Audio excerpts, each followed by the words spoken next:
Salmo 79, 80 e 81. Lembrando que os salmos são reflexos dos sentimentos dos diversos autores, nós vamos agora perceber o que ia na alma, no coração, no interior de cada um desses homens inspirados que foram por Deus para registrar, para compor essas poesias tão maravilhosas. Muito bem, nós vamos para o Salmo 79 e o título é Um Pedido de Punição Exemplar. Um pedido de punição exemplar. O povo de Deus pede a justiça depois da destruição de Jerusalém. O povo de Deus clamou por justiça depois de que Jerusalém foi destruída. Em relação às circunstâncias desse salmo, então, é bom lembrar daqueles comentários que fizemos relativos ao Salmo 74. Enquanto ali se lamentava pelo fato do templo estar sendo profanado pelos babilônicos,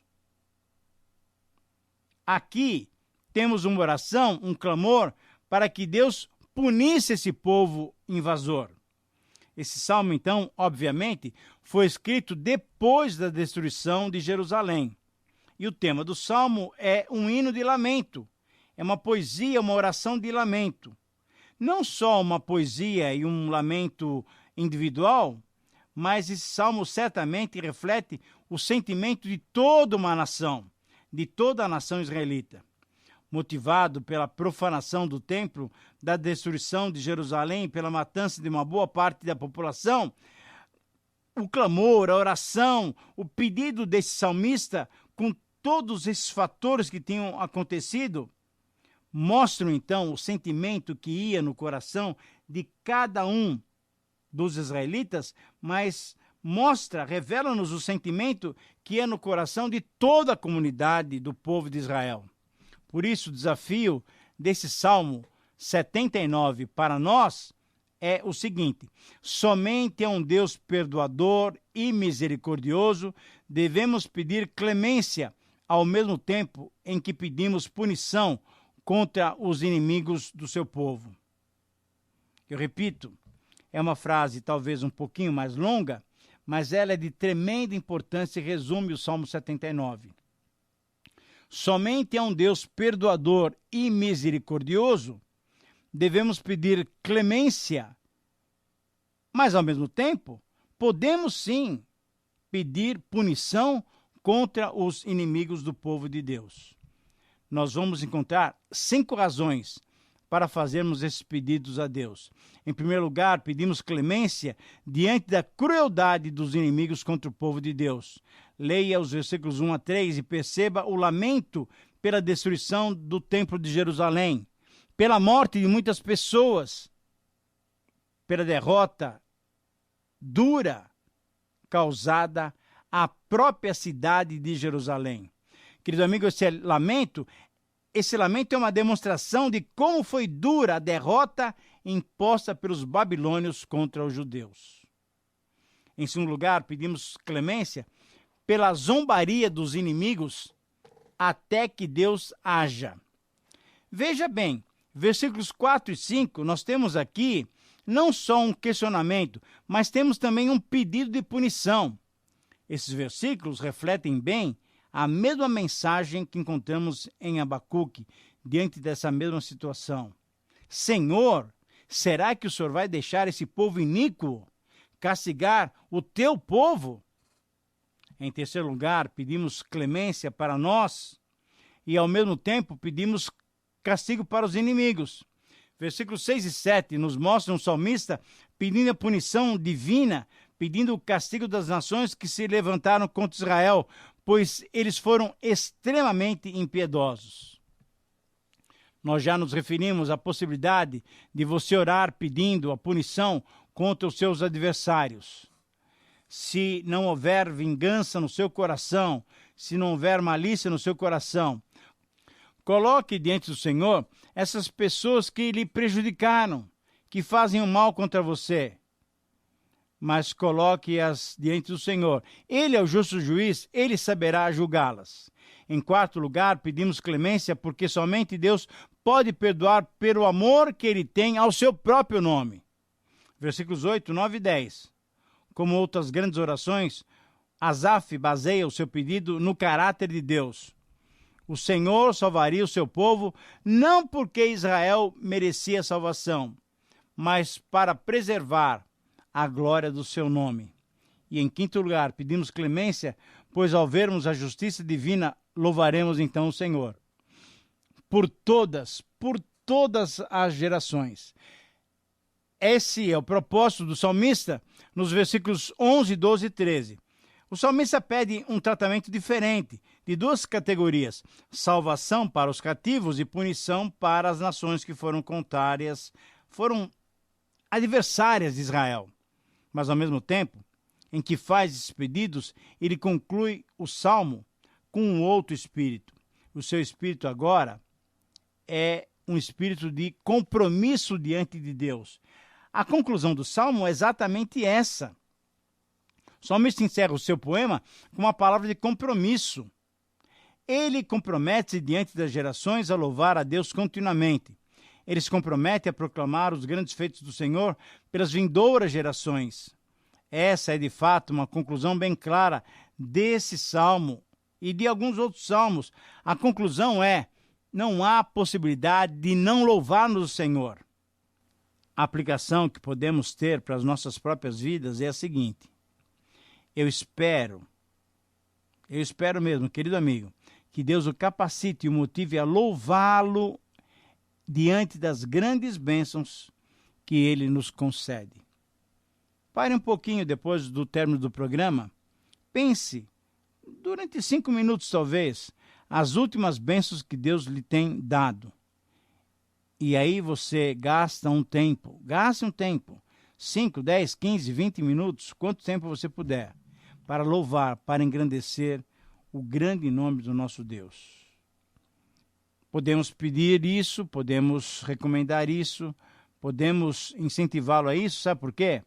Porque no Salmo 80, que nós vamos estudar agora, o título dele é um pedido de restauração. E mais do que nunca, querido amigo, Deus tem restaurado a nossa vida com seu perdão, com a sua misericórdia. Portanto, esse é mais um salmo que vai estimulá-lo a agradecer o Senhor. Este é um salmo que tem como título um pedido de restauração. Esse salmo é resumido no refrão, nos versículos 3, 7 e 19. Veja bem, nesse salmo nós temos por 3 vezes essas mesmas palavras. Restaura-nos, ó Deus, faze resplandecer o teu rosto e seremos salvos. Eu vou repetir, são palavras do próprio texto bíblico. Restaura-nos, ó Deus, faze resplandecer o teu rosto e seremos salvos. Esse é um salmo que tem como seu pano de fundo, isto é, como seu contexto histórico, os tristes acontecimentos que culminaram com a queda de Samaria. Isso aconteceu em 722 a.C. E diante disso, então, o salmista coloca-se diante do Senhor. O tema do salmo é facilmente identificável nas palavras do próprio texto. É um pedido a Deus para que restaure a vida do seu povo. Embora tivessem errado, desagradado a Deus e pecado, adorando até outros deuses, agora, arrependidos, clamavam ao Senhor por socorro. Confiantes no caráter bondoso de Deus, os israelitas buscaram nele a sua restauração. Esse pedido, querido amigo, visto no refrão, que se repete com a mesma ênfase nos versículos 3, 7 e 19, como eu já mencionei, demonstra o quê? Que esse salmo é um salmo de petição. Assim o salmista orou a Deus e, ao mesmo tempo, ele nos deixou o seguinte desafio. O desafio para nós, para aplicarmos então esse salmo às nossas vidas, é o seguinte: somente pelo caráter bondoso de Deus podemos ter certeza de que seremos atendidos. Eu repito, eu espero que você consiga anotar Mas mais do que você anotar essa frase, ela sirva para orientá-lo, para ajudá-lo na sua vida, no seu dia a dia de vida cristã. Somente pelo caráter bondoso de Deus, a nossa base é essa, querido amigo. Somente pelo caráter bondoso de Deus, podemos ter certeza de que seremos atendidos.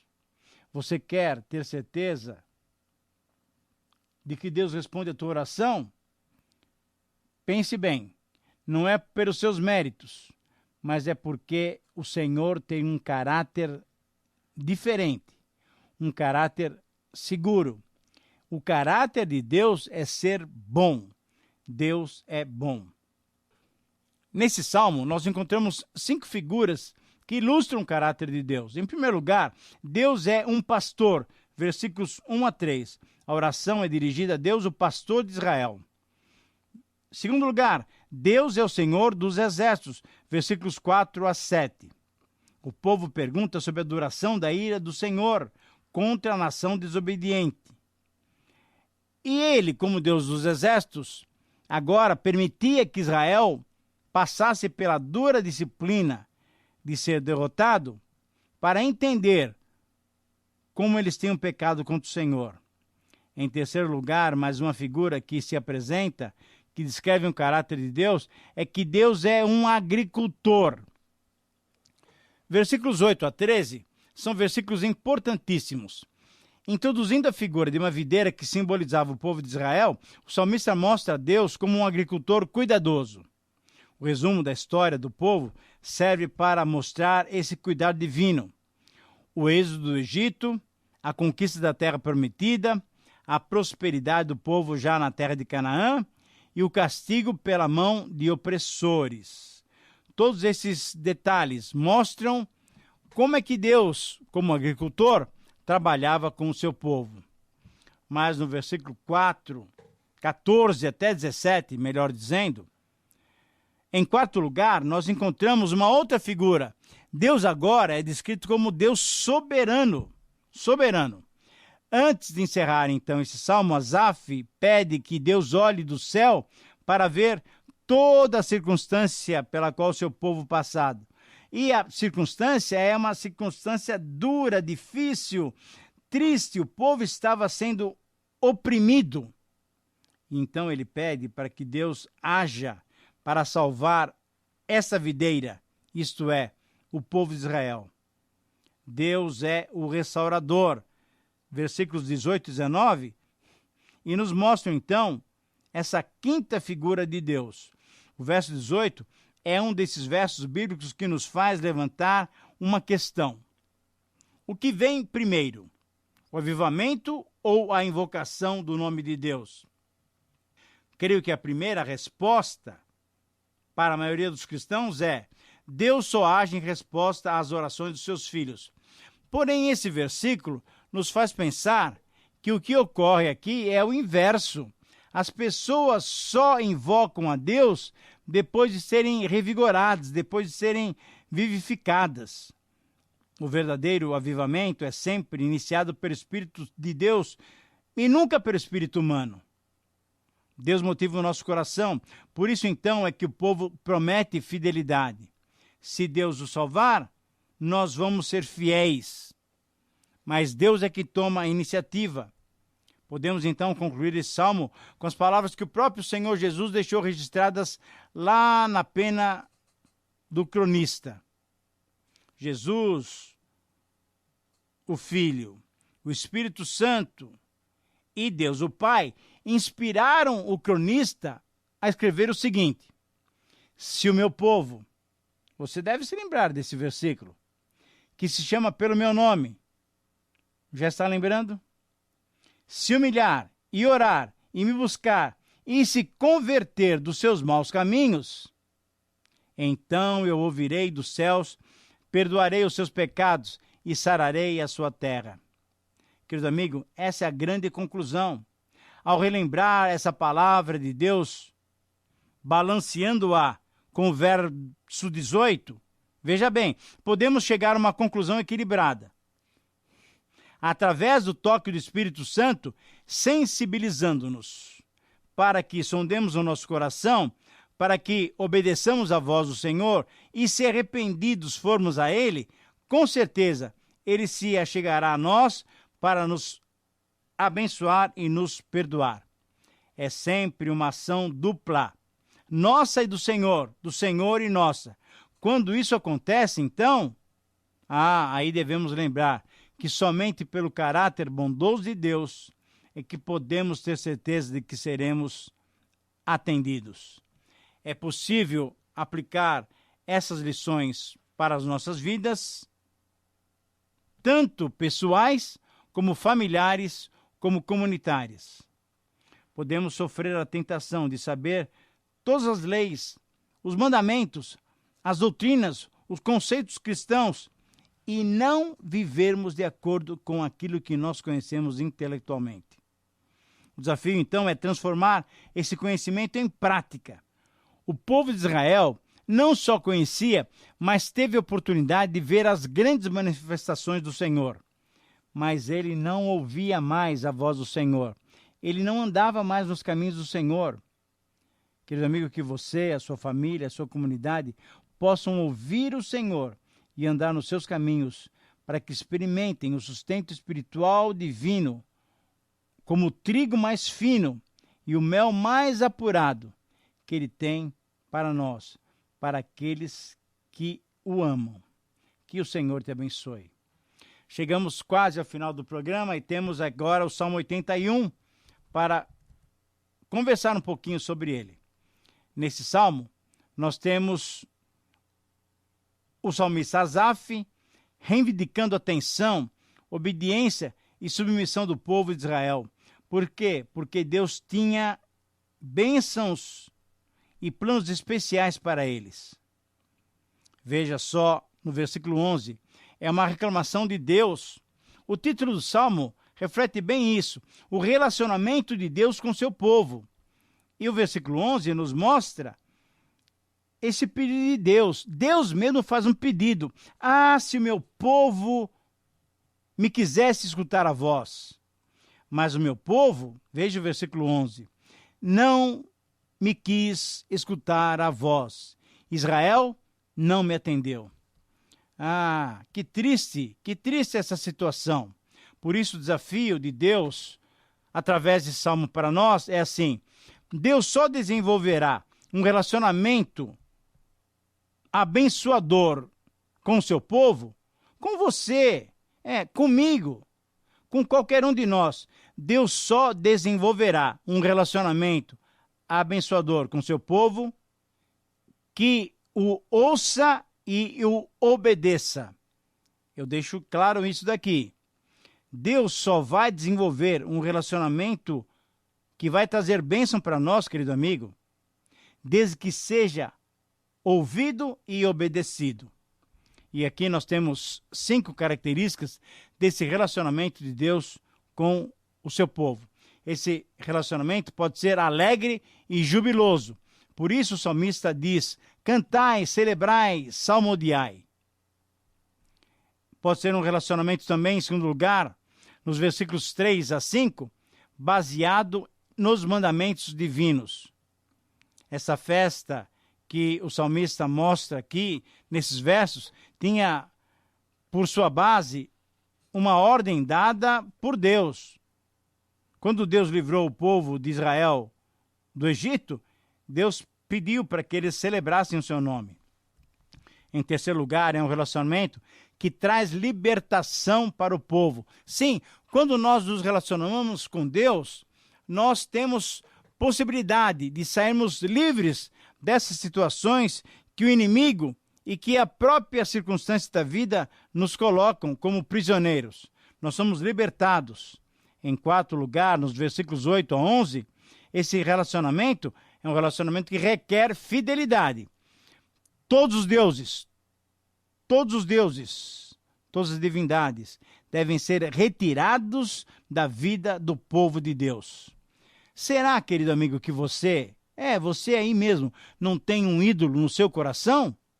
Talvez você não tenha nenhuma imagem de escultura na sua casa, mas pode ser que nós tenhamos ídolos no nosso coração.